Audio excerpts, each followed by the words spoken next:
Good morning, Year 8. I'm here to talk to you a little bit about rivers and all the different features that you might find along the course of a river.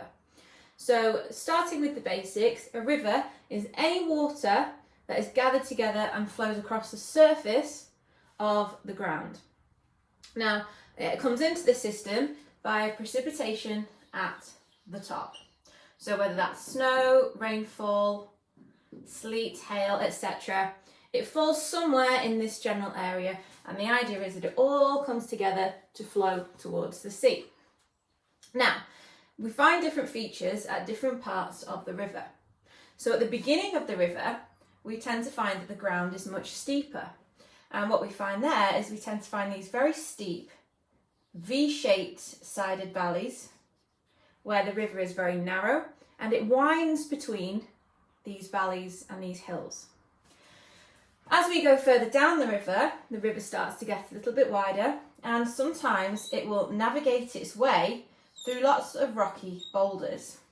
Now, when it does this, obviously the river is splashing and hitting off these boulders, and this is where we find what we call rapids. So if you've ever seen pictures of people in kayaks with their oars navigating their way through these treacherous white waters, that's the kind of feature that you would see towards the beginning of the river in the upper course. Another feature we'd find in the upper course of the river is our waterfalls.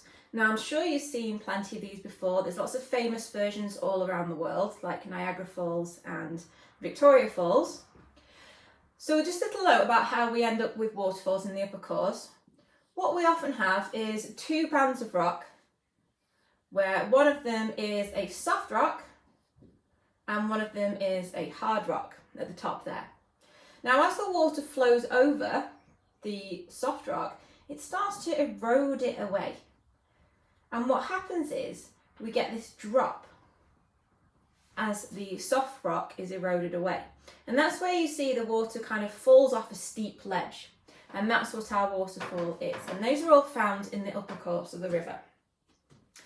Now, as we get towards what we call the middle course of the river, the gradient of the land starts to get much flatter.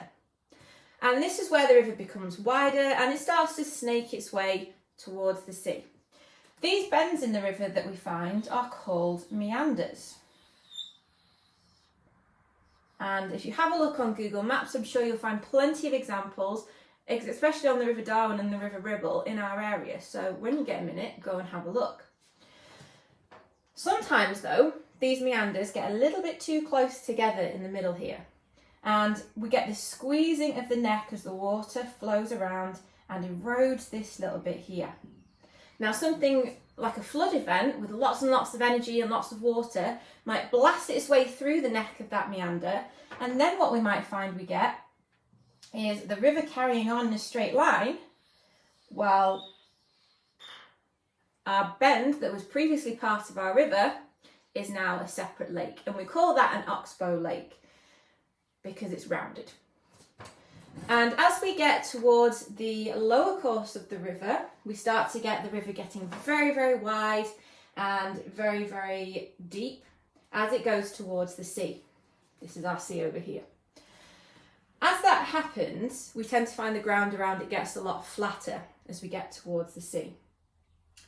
And what happens is we often get this very, very deep part of the river that's very deep and very wide at the mouth of the river called an estuary.